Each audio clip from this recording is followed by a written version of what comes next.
All I'm hearing is Robyn is perfect. Robyn is great. Robyn treats me the way I'm supposed to be treated. You need to all of a sudden be this way. I don't know. I look back and I wish that I would have left in Vegas and never come here. And it was okay to deplete at that point to pay for Robyn's house. And I'm like, we did for Robyn. We did for Christine. Why can it not be my turn? You know what? He has a house that he lives in up on the hill with Robyn, and it's really nice. And I have nothing. It would be where I would be forever, stuck. You're not thinking like an entrepreneur. You're seeing. I get all that, Kody, but I don't have a house. I want my own house. So, we've been doing some digging into how Janelle has found herself in the financial conundrum that she's in Flagstaff.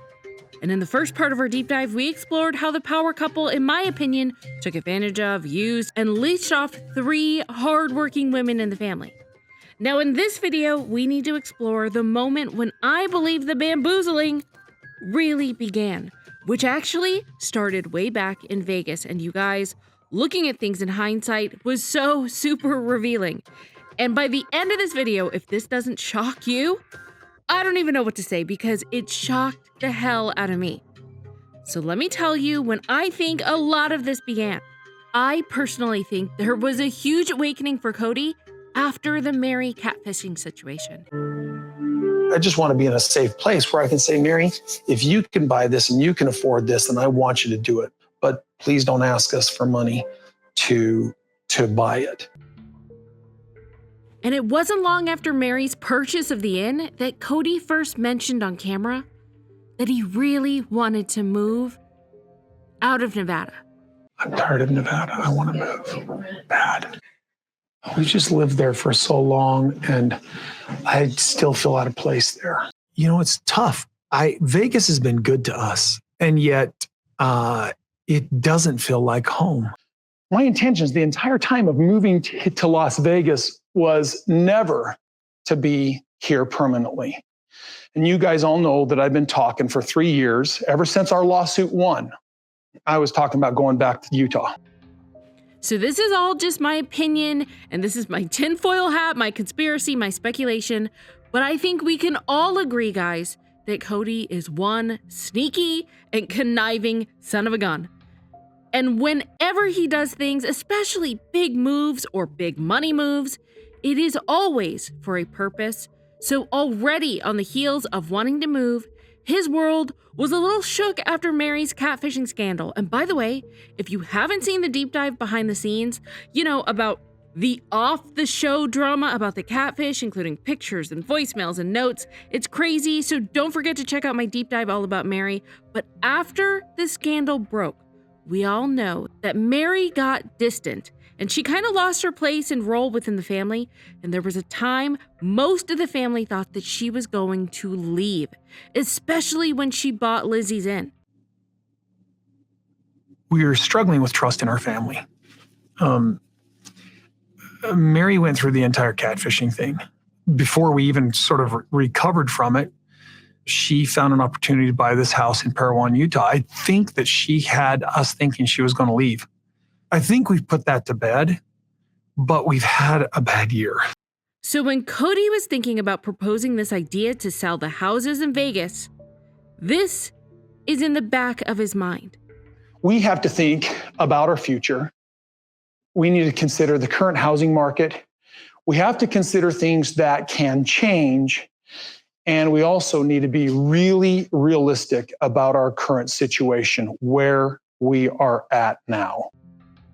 We know things were bad with Mary, but what he didn't know at the time was behind the scenes, things were really bad with Christine too. And that's all according to her. I thought we'd be together forever. When you finally decided, though, did you feel relief? Yes. I don't know. I look back and I wish that I would have left in Vegas and never come here. Kody didn't even want to mention the struggles he was having with plural marriage back then. We've had a real struggle with sort of, I would call it maybe family unity, just in a place where it just doesn't seem like we're very united. You know, this Partly because, I mean, there's reasons that I just don't want to go into, but it just really seems like we're just sometimes just like, I mean, on the bad days, I really struggle with plural marriage. On the bad days, I really wonder why we're in it. We have to think about our future. We need to consider the current housing market. So is Kody starting to get worried about his assets back then? If his wives started to jump ship back then, I'm pretty sure the wives would have been able to just jump ship and walk away with their assets, including their houses.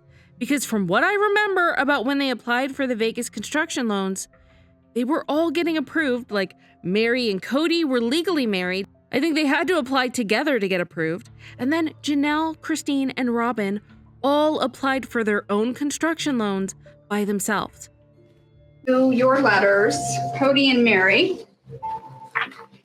Now, you two are approved. Or Janelle, you are approved. Wow. Christine, Yes. here is your letter. You are approved. And Robyn, you are approved. And here's the thing. By the time the catfishing scandal broke, Mary was already legally divorced to Kody so that Kody could legally marry Robyn, which basically means, as far as assets go, Robyn's loan and her house is now legally Kody's. So if they were to sell the houses, Mary's assets would once again be sucked up in the communal property legally if things were to go awry again. So I'm just saying, you guys. And then I feel like I found the Holy Grail, the needle in the haystack. You know when they talked about the first time on Coyote Pass and the angels were singing?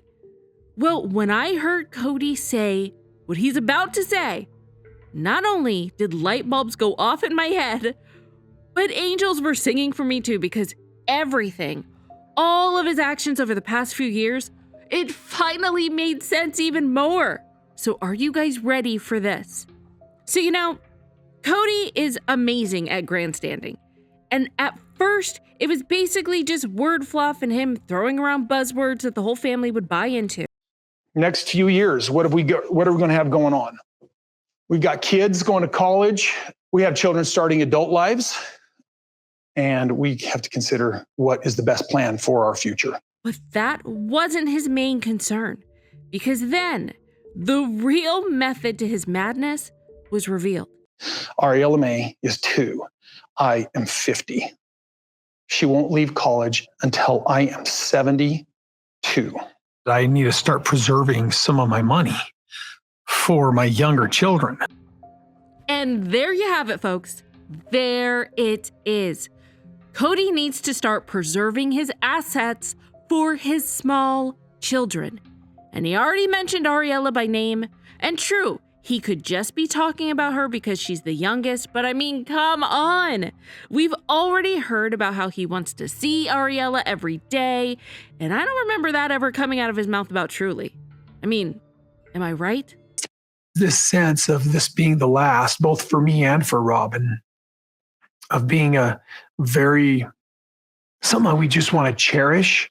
I sort of want to every day engage her and find out, what was your day like? And it's a poignant thought, sobering, if will, to think that this is your last out of so many. So keep this in mind when it comes to Kody wanting to preserve his assets for his small children, especially when he says this. If we were to sell, we would walk away with financial means to start the next chapter of our lives, provide for our futures, and provide the best form of security and stability for us and our family.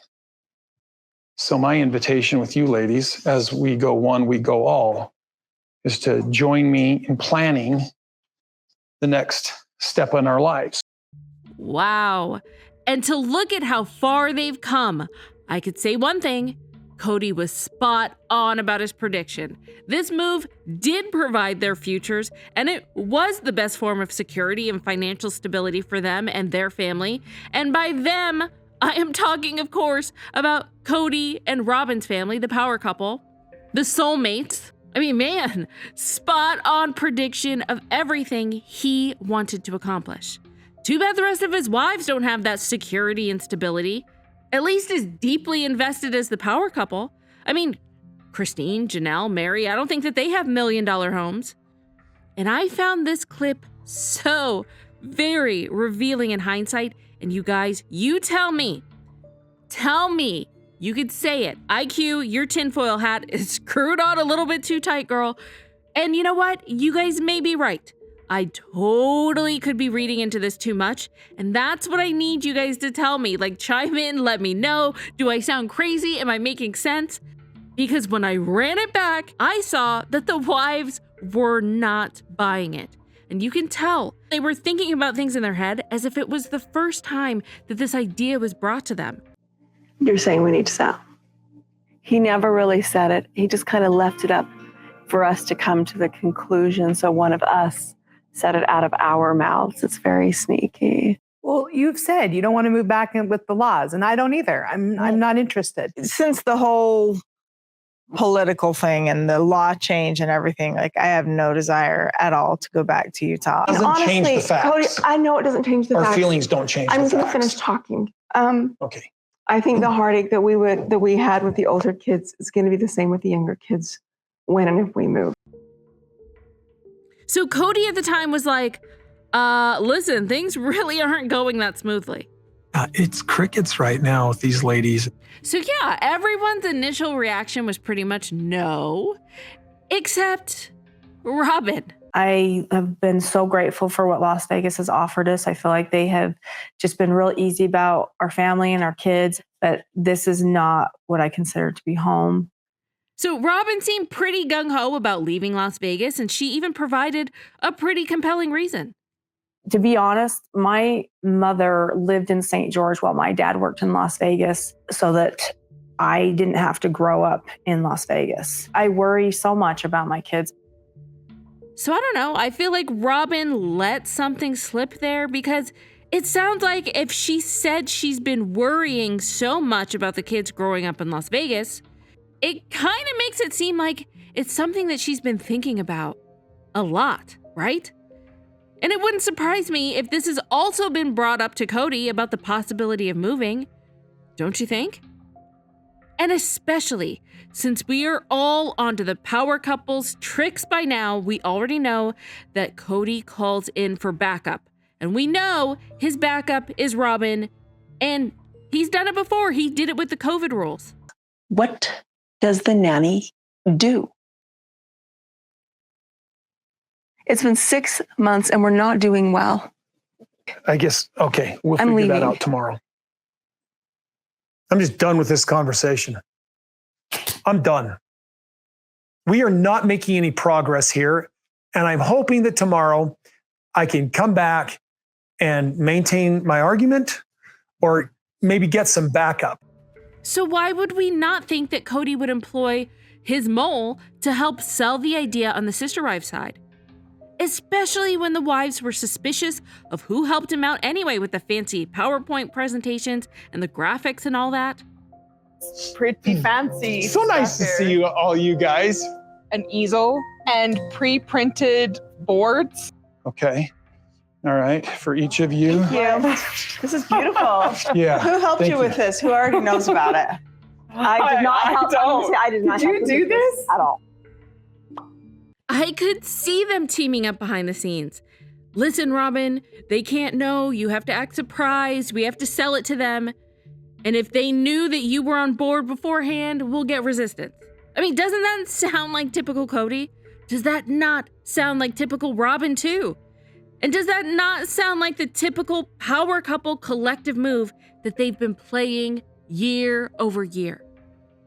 And Robyn let even more slip during a confessional where she said that Kody had been talking to her a year prior about wanting to move, and Robyn said that she dug her heels in and said the only time she would move is when her daughter Aurora was a junior in high school. Therefore, none of the kids would be moving their senior year.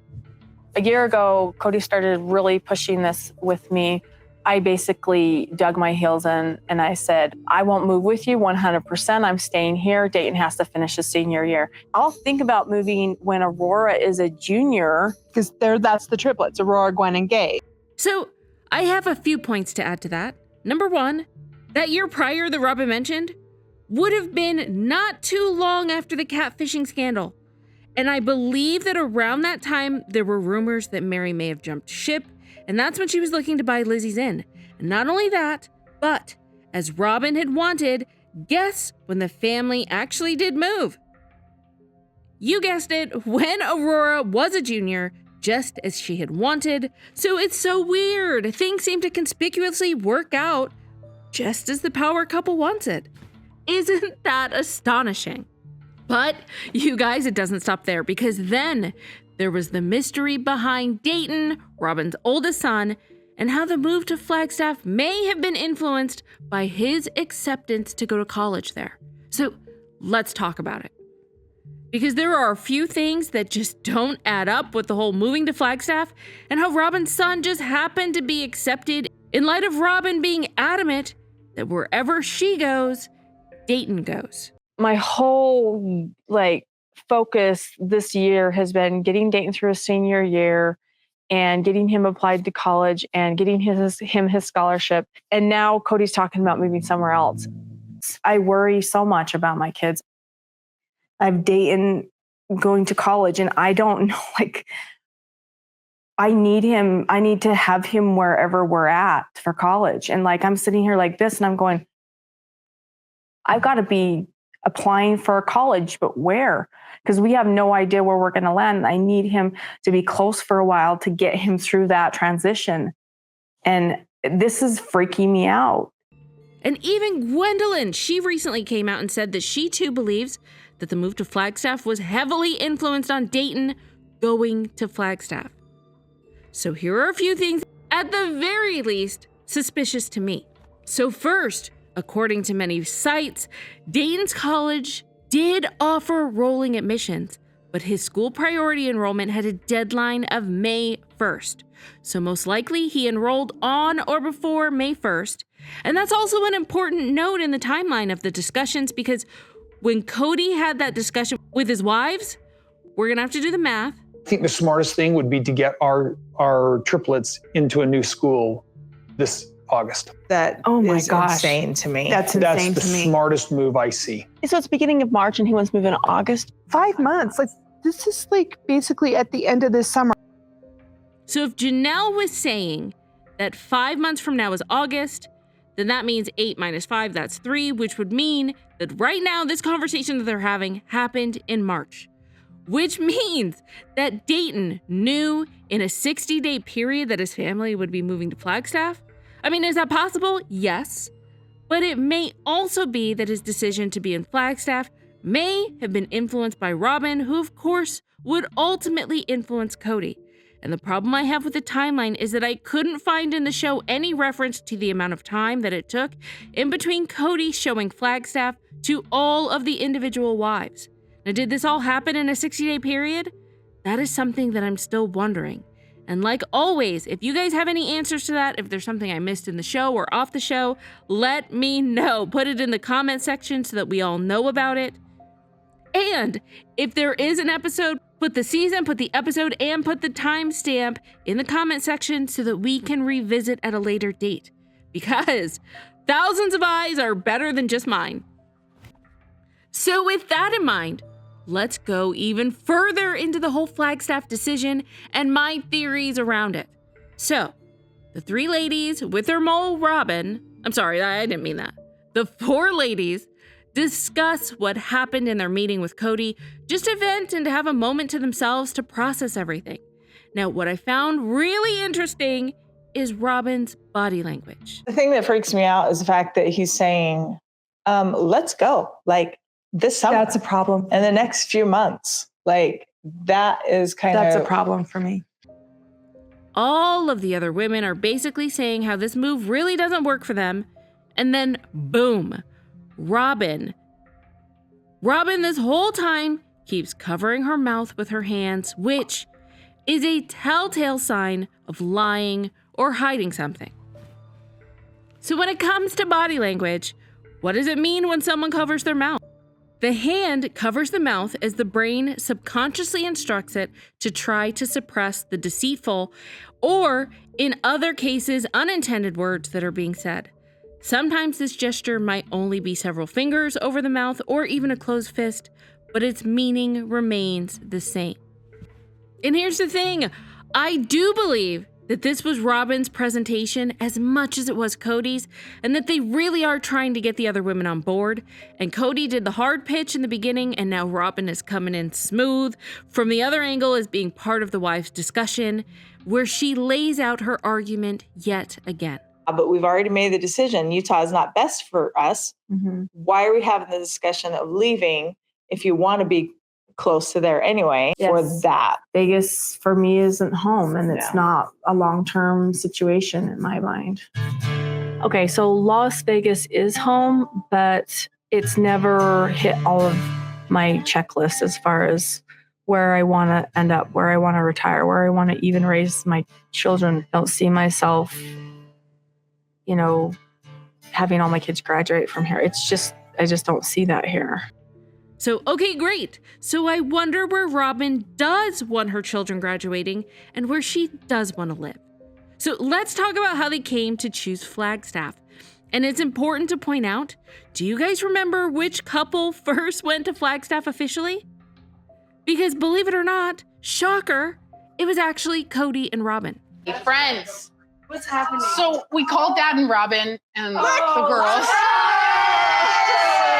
Robyn and I couldn't be there for Mariah's announcement in person because we were in Flagstaff, Arizona. And do you want to know the reason they were in Flagstaff? Listen very carefully to what the power couple say next. Robyn and I couldn't be there for Mariah's announcement in person because we were in Flagstaff, Arizona on a birthday trip with Aurora and Brianna. They're struggling with the idea of the move, and so we thought we'd maybe just drive to Flagstaff and let them look at it for Show them a 2 good days time. Maybe they'll fall in for love. their birthday. It's more of just an exploration. All right, so the power couple went to Flagstaff for a birthday trip with Aurora and Brianna. This is according to Kody. So the girls were struggling with finding a place to move, so they wanted to show them a good time and look at Flagstaff as a potential place to possibly move. So keep that in mind, because in a second, something happens that is not quite going to add up. So keep watching. Robyn and Kody and the girls went to Flagstaff recently. And Robyn just asked me if I wanted to come over and just kind of chat with them a little bit about their experiences there and how it was. So you already know, I still think Kody and Robyn like to tag team, especially when it comes to big decisions. And I think at this point, they huddled and they decided, all right, Robyn, you take Mary. Kody, you take Christine. Let's try to convince them to pick Flagstaff. So in the next scene, Robyn intentionally invites Mary over to discuss their recent trip in Flagstaff. And you guys, in hindsight, this conversation means so much more than it did when we were first watching. I thought it was beautiful. Did you? Yeah, I was surprised. I can't really tell how Robyn is feeling about it. She seems like she's trying to just stay really mellow and not go overboard on her opinion of it, because she doesn't want to influence what my opinion might be. And see, I disagree with Mary here. I don't think Robyn was trying to influence Mary's decision. I really think that she wanted to keep her and Kody's plans low-key and make it appear as though this is some type of spontaneous event. The whole Flagstaff decision, and I really think it was this point where she is anxious because she wanted everyone to agree to it. And that's just my take. And don't worry, guys, there's more. Because then Robyn also wanted Mary to hear good things from not only her, but the mouth of her daughter, Brianna. And she said something that made me immediately raise my eyebrows. So before I point it out, I want to know if you guys catch it as well when you first hear it. You should tell Mary, your experience. Did you like it? I loved it. I remember on the drive there, I was sobbing and in tears. And the night before, I had really bad anxiety over the idea, because I didn't really want to go. But then on the drive there, and there was trees on both sides of the car, and I started crying, not out of sadness, but oh my gosh, there's trees. Now, before I say what raised my eyebrows, did you guys catch it too? So if we are to take the power couple's word that this was just an innocent birthday trip for the girls, and it was supposed to be fun and this casual adventure, basically just sightseeing for a birthday, why would Aurora be sobbing and be in tears the night before the drive and then have anxiety the day of when they were driving up? Now, it's true. I think we all know that Aurora struggles with anxiety, and we've seen that before. We've been told that when her parents fight, that's a trigger for her. But this is supposed to be a happy birthday trip, just a casual trip 4 hours away to see a town that they may potentially live in. So where would the anxiety come from, and why would there be tears the night before? I feel like there was more to the story. I feel like the crying the night before makes it sound kind of more final, right? Like, this is the place that we're going to be staying. You should like it. I mean, are you guys with me, or do I sound insane? And also, Robyn let out another nugget here during this conversation that once again made me feel as though this was the power couple at work. So Robyn let it slip how the idea of Flagstaff even came up.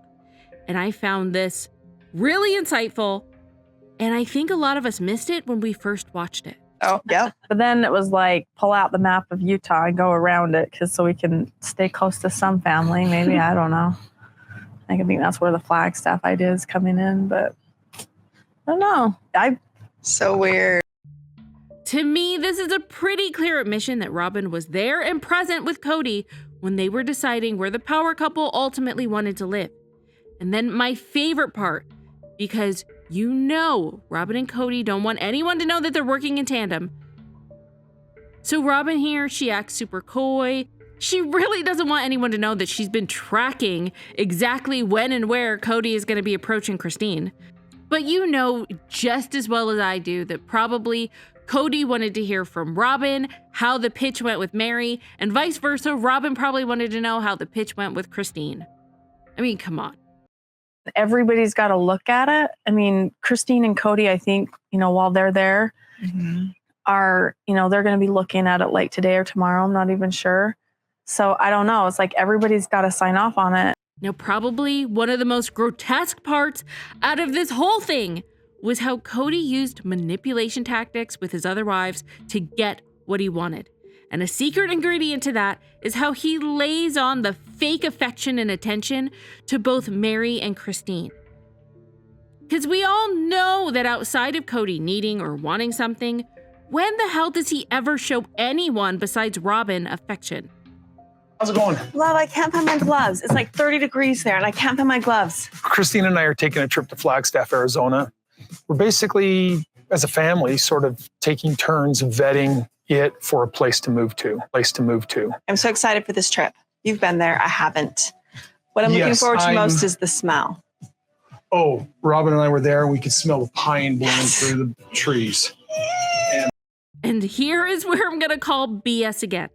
And it's when Kody talked about his familiarity with Flagstaff and how it came to be.